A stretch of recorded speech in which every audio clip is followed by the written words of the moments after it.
Hi, how's it going? This is Resident of Collinwood for YouTube. I am here to finish my character retrospectives for Once Upon a Time in the West. Um, Here to do Gabriel for Cities, Mr. Morton or Morton, and Henry Fonda's Frank. Now, you've often heard me say babyface heel. I'm going to use a word I don't get to use as often as I'd like. Gabriel Forssetti's character is not a babyface or a heel. He's a MacGuffin. He is the reason for a lot of this story existing, but he's not the sole reason the story exists. Because again, there are revenge elements involved in Once Upon a Time in the West. Mr. Morton's story is a very simplistic one. He's a man who has tuberculosis of the bones, and it is traveling very fast. It is traveling fast through his body. He's dying, and before he dies, he wants to see the blue of the Pacific. And to make that happen, he has to own the McBain land and build the railroad through it. Now, the railroad's already going through, and he wants to own the land so he can build the railroad a lot faster. He does not own the land, though the railroad is being built, just not at the speed Mr. Morton would like, apparently. Now, Mr. Morton wants the family scared off the land. The man who he has hired and has known for quite some time is going to be put in charge with the task of doing so. Frank, played by the late, great Henry Fonda. And it's really interesting here. Here's Henry Fonda in his first villainous role. And it won't be his last, but it's damn sure his best villain role. I don't mind Fire Creek. It's an okay movie, but it's not as great as this movie, and I feel they could have wrote that character a lot better for Fonda than what they did. So, in my opinion, here with this character, with this Frank, you hear the name Frank at the beginning of the movie with the gunfight with Harmonica and the three men. Frank's, Frank sent us. Did you bring a horse for me? Looks like we're shy of one horse. You brought too many, and there's the gunfight. Harmonica knows the men aren't Frank, by the way. He kind of already knows that. He knows what Frank looks like. He has seen Frank before in his life. Now, where is Frank, mind you, during this whole proceeding? Well, he's at the McBain family house, massacring said family, him and his men. The opening you get for Fonda's character is unforgettable. Here's this family. They're making this big picnic. This big get together is going to happen, and all of a sudden, a gunshot rings out, and the girl is hit. And then the father screams, "Maureen!" That's his daughter's name. Brett. That's what Brett McBain screams. He runs toward his daughter, only to be shot down. The boy is shot off the wagon, and then after hearing those gunshots, the little boy with a jug of water comes running out to see that the rest of his family members are indeed dead. He sees some men coming from beyond the sagebrush. We see the back of the men, and as the men get closer and closer, you hear this music. And the camera turns to reveal Henry Fonda as Frank.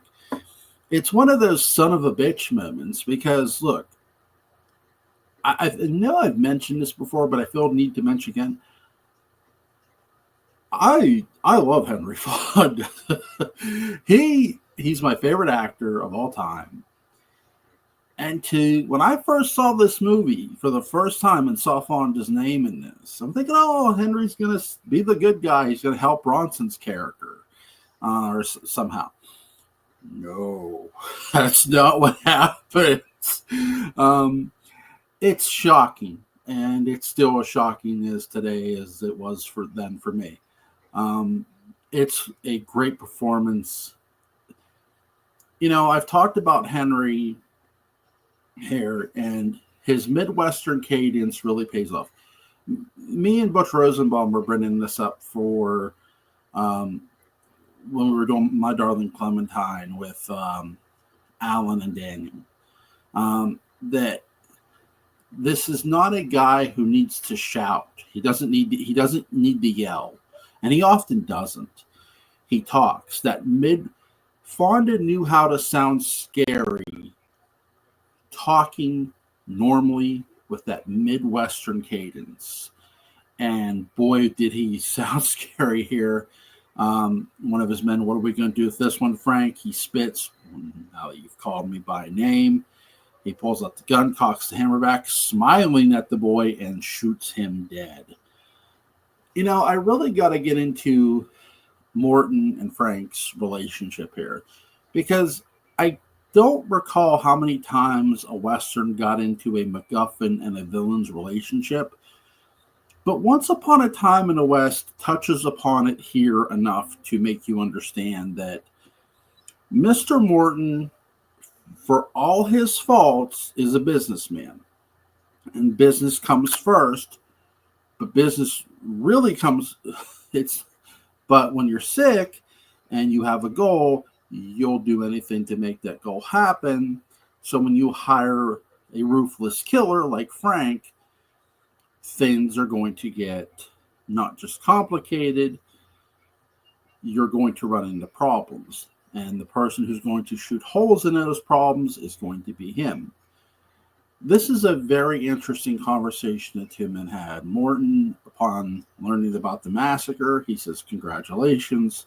Tell me, was it necessarily that you killed all of them? I only told you to scare them." And Henry Fonda's Frank, people scare better when they're dying. It's one of the most chilling lines you'll ever hear from Henry Fonda, and it is very chilling. He's scary. He's terrifying here. He is somebody to be feared. I would put him on the level of a mob boss almost, to be fair. But what I mean by MacGuffin and heel relationship, Mortensen says Fonda brings up that they've traveled fast and hard, that they've come very far from wherever they once were. Meaning, not just the train itself, but Morton and Frank's relationship have come far. And Morton says, well, even tuberculosis of the bones travels fast. And Fonda's character, Frank, says, "Don't play the sick man with me, Mr. Morton. I knew you when you were barely limping." It gives you the insight of, in a sense, that Fonda's Frank has been working for Morton for quite some time. And that, you hired me to do things and I've done them for you. But now what's really going on here is, and Morton is really great at reading people. It's one of his best qualities as a character. And it's on display here in this scene. He said, because Fonda's Frank says, "You haven't changed much, And Morton says, "I say, you've changed, Frank, quite a deal. You used to take care of matters personally. Now you're keeping in the background, almost like a businessman. You let other people do your work for you." Sort of the way Morton is. That Morton does things. Morton handles it. That's basically the role of a MacGuffin. A MacGuffin doesn't necessarily get directly involved. He hires people to do it for him. The difference here is And Morton says, "There's one thing you just won't understand." And Morton is sitting down. He opens the drawer, and Fonda's character has his back turned. Frank pulls out his gun, points at Morton, and Morton looks at him. He goes, "And this is one of them." And he's talking about, and he pulls out a stack of cash money, meaning you'll never really understand the power of business. That personal matters are insignificant. What Morton really is saying, and Gabriel Rossetti does not get enough credit for his performance here. He really doesn't. He's one of the most unsung characters in this whole movie. What he's really saying here to Frank is personal matters mean absolutely shit when it comes to business. Business comes first. Pleasure, if at all, is secondary. You don't let personal matters get in the way of business. Meaning, and this is why Morton was upset at the murder, because we could have did business with a living family member. Now we have four people. We have 4 people dead, and now a Mrs. McBain has turned up. Do you think she's going? Basically, what Morton is saying, in a sense, without saying, do you think she's going to want to do business with us? No, she isn't. Somebody murdered her family, even though they framed Cheyenne. Morton is very self-conscious and self-aware of all this because he's a businessman. And again, Gabriel does not get enough credit for it. Where Henry Fonda deserves his credit is very simple. He's a cold-blooded murderer. I don't necessarily think Henry Fonda is drawing any real-life inspiration here from any real Western outlaw or Western villain. He's just playing one cold son of a bitch, and he plays it all the way. There's a lot of self-realization here too within the villain. Once he kidnaps Joe McBain, he has sex with her. Jill makes a deal with the literal devil that is Frank. Okay, you spare my life, I'll sell you the land. I'll basically give it to you. And that's basically what's going to happen at that auction until Harmonica and Cheyenne intervene in it. And when the duel between Frank and Harmonica happens, before it happens, Henry Fonda's Frank watches Gabriel Rossetti's Morton die. He knows he's been shot by Cheyenne. You don't get to see this in the movie unless you've seen the other version of this movie, I think. And he's crawling toward this puddle of water. This is as close as he's ever going to get to the ocean. He knows it's over. He knows his life is over. And the reason Henry Fonda's Frank is pointing a gun at him initially is because Gabriel Rossetti and Frank they parted ways. There's a scene where when Frank kidnaps Jill, Gabriel Rossetti's Morton says to him, "I know you've got that girl here. Just how much do you want for the land? And I'll pay you for it. I want to do business with you, Frank." This is what Morton means by personal and business too. It's another great example of this scene. And I love how cold Henry Fonda is. Frank says, "Look at you. You look like a turtle out of its shell." When he's outside the train. He calls him a cripple. No one knows how scared he is. And he kicks his crutches from out under him. And you see Gabriel Rossetti's Morton laying there. "I could squash you like a wormy apple," Frank tells Morton. And Morton says, "Yeah, but it wouldn't be to your advantage. Now would it?" It's a game of chess. Frank still needs Morton to teach him more about business. That's why Frank does not kill Morton at this point. If Frank did not need that lesson, really, because Frank doesn't really know as much as he'd like to know about business. And you want to know the real great scene that pays this off? Not just Morton's death, Harmonica. Harmonica's sitting there talking to Frank. Yeah, Mr. Morton's done you some good.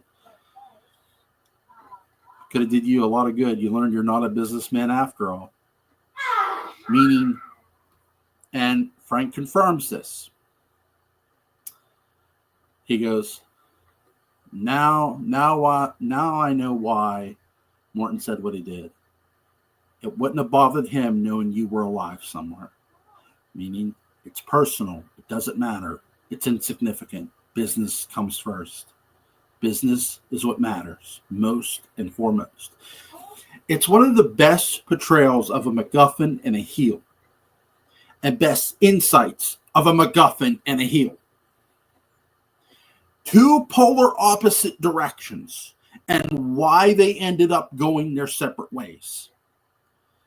Once Upon a Time in the West is really a study of characters, and it's one of the best psychological study of characters in a movie you'll ever see. If you're paying attention to this, go watch this movie. I'll leave a link to the YouTube to where you can go watch this movie. It's a hell of a movie. Obviously, I've mentioned Frank gets killed in the duel, and he does. And we see that Harmonica is somebody Frank left alive a long time ago when Harmonica was just a young boy. And Harmonica's brother was like the sheriff or something. And they hoisted the man up in a noose.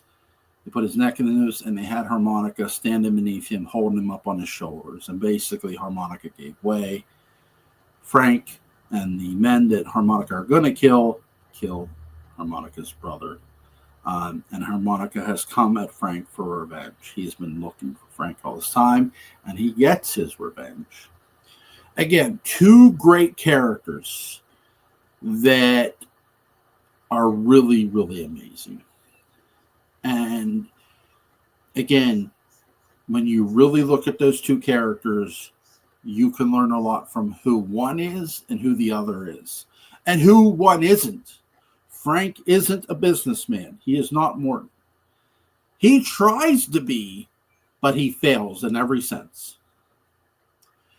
He failed, and there's a lot of reasons he fails. He fails because his men aren't as reliable as a gun hand as he'll be, or he'll ever be. He's faster than any of his men. And all of his men know this too, by the way. They're each paid $500 by Morton to kill Frank. And Harmonica kills only one, and Frank kills the rest of his men in town. And Jill makes a big deal that she tells Harmonica, and you saved his life. And Harmonica says, I didn't let them kill him, and that's not the same thing. Meaning, what Harmonica is saying to Jill, only I get to kill him. It's either me or no one else. Again, great villain, great protagonist, great outlaw of Shia, great MacGuffins. I'm a great MacGuffin. Great job by this cast. This cast did an amazing job selling their characters. Again, it's one of my favorite. It's my favorite Western of all time. If you've never seen Once Upon a Time in the West, you absolutely should. I got more character retrospectives coming, just not about this movie. I also have some more Dark Shadows videos coming. I also need to review Tonight Miguel. You guys have a great day. Bye-bye.